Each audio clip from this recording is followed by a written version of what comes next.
let's have a look here. Let's go to the extreme. You got somebody 0 to 10, quiet, outspoken. Let's say they're a half a point. Unstructured to structured, they're at 9.5. Okay? Now, that would put them a half a point, a 9.5 would take them right out into the corner, wouldn't it?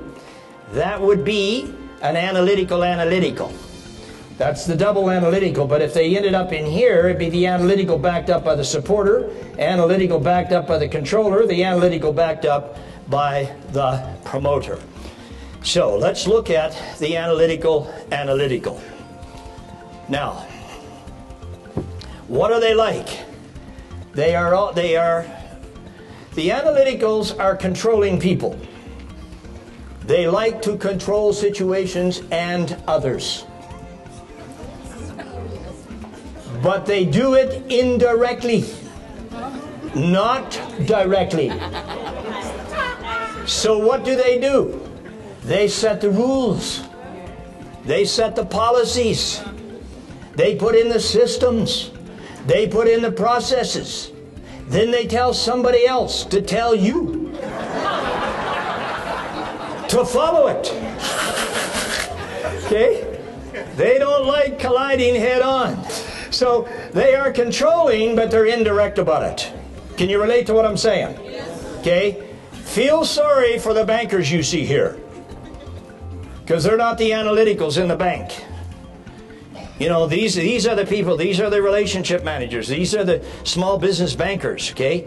And they got to deal with you guys, and then they take your credit app to the credit department, who's full of analyticals.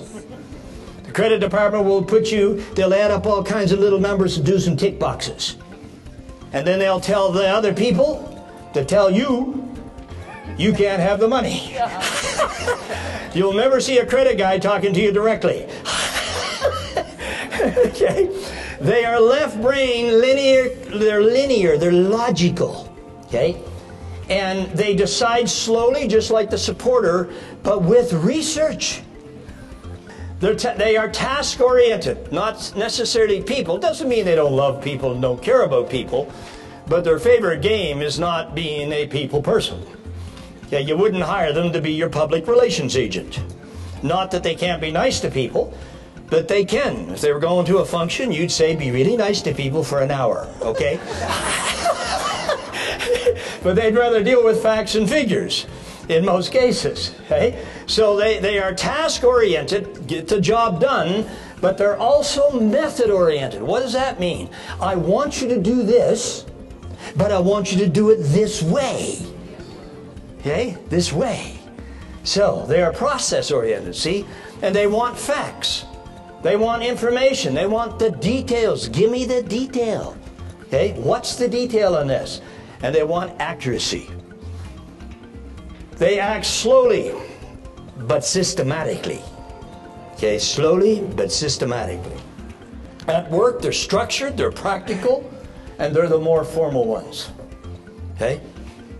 Their speciality is accuracy.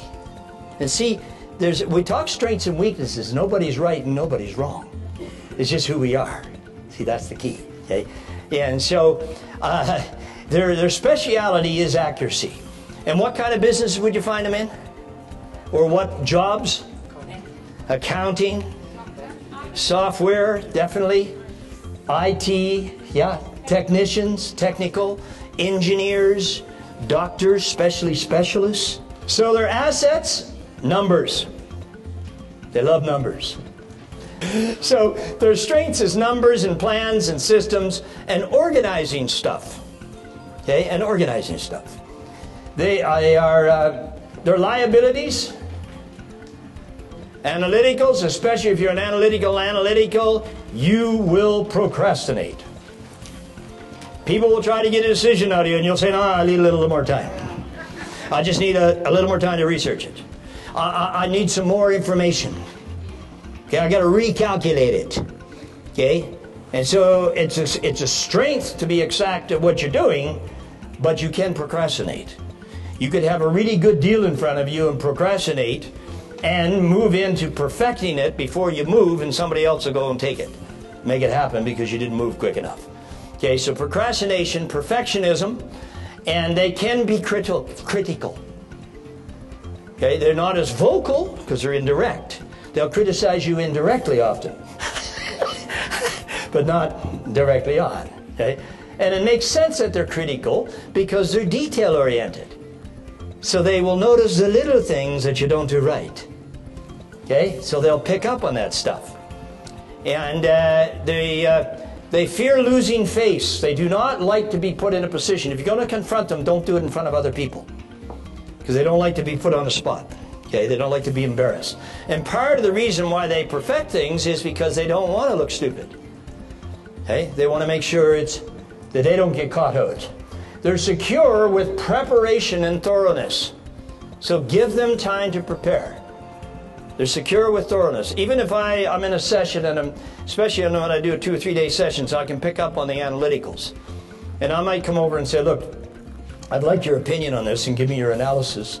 I'll give you a couple of minutes to think about it, and then I'll come back to you. That they love. To walk over and say, okay, give me your opinion on this. Okay, that's no time to prepare. What am I going to say? How am I going to say it? Okay, so they're going to be quite linear when they deliver it. They assess others' value based on how precise your precision. Okay? If you make a lot of errors, you're not very valuable to them. Okay? Precision, and they assess you on accuracy and on activities. These are the people that will set up all these computer programs, and they'll look at how many calls you made, tick, and how many tick, and tick. And so they love activities. Did you do the activities today? Okay? And they're inspired with the process, and they're inspired with being competent. Okay, they don't like being pushed. They don't like the average sales type. Don't push me. Okay, don't push me. Okay, and they don't like disorganized people, and they don't like unpredictability. And under pressure, they'll avoid you. You try to get a decision, they'll disappear. They won't give you a decision. Okay, they'll avoid you. And if you finally catch up to them and you put too much pressure on them, they will be blunt. They won't mix their words. Okay? And they also can be stubborn.